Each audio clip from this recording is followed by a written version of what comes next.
It's the same thing with lyrics and songs. You know, a lot of people don't grasp the entirety of the lyrics. You know, the lyrics of Dave were actually uh, very involved and much deeper than people realized. And yeah, it was always fun to work with Dave in that capacity. To me, Dave was a poet. You know, I think I'm sure you've heard all this before. It was the confluence of the complete opposite ends of the spectrum that made it happen, and it was a brilliant soup until it wasn't. I think what's important to really to remember is to remember. That's the important part. Remember the good times and remember all the fights that we had, all the disagreements and all that. It all went by the wayside when Ed passed. You know, Dave was the first person I called. He was the only person I called. And because it goes beyond words, it goes beyond the obvious, it goes beyond the fact that we made music together, that we traveled together. It was just we were kindred spirits, you know? In this book, you don't talk about Sammy Hagar. Well, you know, this is the meat of the story. Yeah, there was good music made and all that, but it was the essence and the spirit and the balls to the wall was the first model. And that's nothing to do with other than everybody has a peak in their life. So it was not meant to be anything other than he wasn't there during that time period. We did our best work with Dave.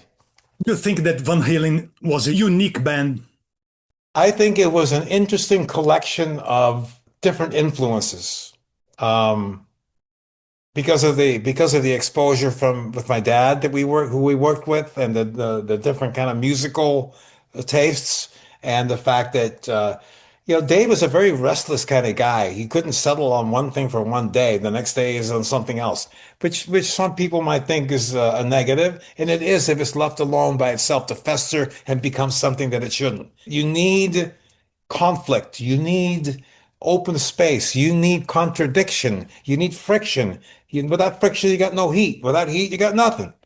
But no, it's creative environment is an extremely different, difficult kind of a thing to foster and to keep in check and keep it balanced. Now, you don't want to completely balance because then it becomes inert. Then it becomes predictable. It becomes another record.